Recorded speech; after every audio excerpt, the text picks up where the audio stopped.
The Mazda BT-50 is a ute with a broad range of ability. Whether you're a tradie or a keen adventurer, this is the complete package.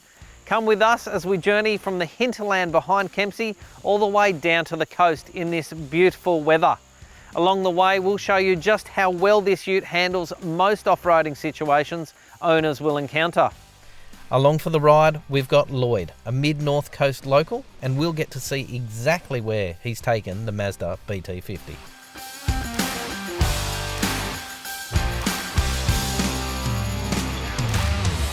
The BT-50 Thunder we're driving today has a more upmarket feel. Leather seats, nice soft touch materials on the dash. It's also fitted with some forward driving kit, which is a bash plate under the front. It's got side steps as well as an electric tonneau cover. We are running Bridgestone Jeweller HT tyres in a 265/60 R18 size. We've lowered the tyre pressure down to around 20 psi, which flattens out the tread, giving us more ability and more traction. More enthusiastic off-roaders may elect to switch up the tyres and potentially the rims and fit something like an all-terrain or a mud-terrain tyre. Powering the Mazda BT-50 is a 3-litre 4-cylinder turbo diesel engine, producing 450 Nm of torque. It's reasonably standard for the competitive set, but what sets the BT-50 apart is how that engine and 6-speed gearbox marries to the cabin ergonomics. It truly is a delight to drive. Mazda have historically made some of the most family-friendly vehicles on the market with the CX range of SUVs, and the BT-50, while still a ute, is no exception, seamlessly blending on-road ability with on-board comfort. The approach and departure angles are on par with competitors with a 26-degree approach and a 24-degree departure angle. In addition, the BT-50 has an 800mm wading depth. I've had the Mazda BT-50 for 50 days now. I've really enjoyed driving on the beach, checking the waves and looking around the area. I normally drive a Land Cruiser and its features are limited, while this really hones in how comfortable modern features are in a car. I grew up in Crescent Head and I've lived here for 30 years. The Macleay Valley, which is on Dunghutti country, presents unique opportunities for coast and inland bush trails. There's lots of national parks. The Mazda BT-50 has been perfect for exploring this area. The weather hasn't been ideal lately, so I've had record rainfall this year. However, it hasn't been an issue driving this car through any wet conditions. I had a day off work today and Don wanted to come up and take a look at these tracks I've been exploring around the area, so we're going to go and take a drive together. Now Lloyd, this is a beautiful stretch of track we're on. Where exactly are we? It's a track I use quite often.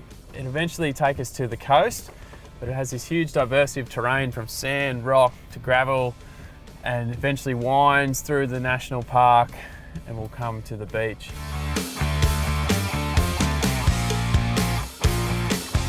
Standard across the range is a locking rear diff, and that locks drive to both of the rear wheels. And as long as one of them is on the ground, you can generally maintain some forward momentum.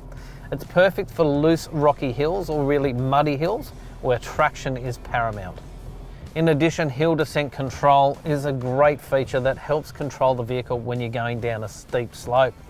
It means all you need to do is point the car in the right direction and the onboard mechanics and computer work out the perfect speed for you to simply glide down the hill. The BT-50 has a dial on the dashboard that enables you to switch between your four-wheel drive modes. You can flick between 2 high and 4 high just like this by turning the dial on the fly. But if you are wanting to get into 4 low, you need to come to a complete stop, put it in neutral, and then engage 4 low by depressing the turn button and turning it clockwise.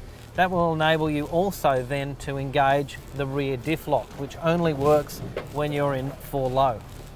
Off-road, this car is quite comfortable. The suspension isn't super bouncy. It does seem to absorb those little bumps quite nicely without bouncing all over the place. We are running our tyre pressures at 20 psi, and that's absorbing a little bit of the bumps, but it's also giving us a really good amount of traction. These are primarily a road tyre, but in most instances, with the exception of, I think, really sticky or slippery mud, they're going to do what an owner needs them to do, and that is provide adequate traction across most terrain. Visibility is also excellent. The side mirrors are large, so when you're on a tight track like this one, perhaps you may need to at times turn them in, but in most cases they're very useful for seeing down the side of the vehicle. I could actually tilt them down and see what's closer to the ground. Certainly that can help sometimes when you're going over some rougher or more difficult obstacles. Out the front window, obviously, I'm up nice and high. My seat is adjustable, the driver's seat electronic adjustments. The passenger seat has manual only, but the electronic adjustments let you set the seat nice and high so that you can see up and over the bonnet, give you more awareness of what's coming up. When you switch back to on-road driving, you really can feel the broad range of ability from this Mazda BT-50. It quickly finds itself in the right gear, whether you're on the dirt or on the tarmac, and that makes driving in all conditions simply a breeze. With plenty of torque, a very comfortable cabin, good four-wheel drive kit, plus an engine and gearbox combination that seems effortless in its power delivery. This truly is a well-rounded off-roading vehicle. Plus, from a family perspective, this cabin is hard to beat. This would be a great daily driver. In fact, the comfort levels all round are hard to beat.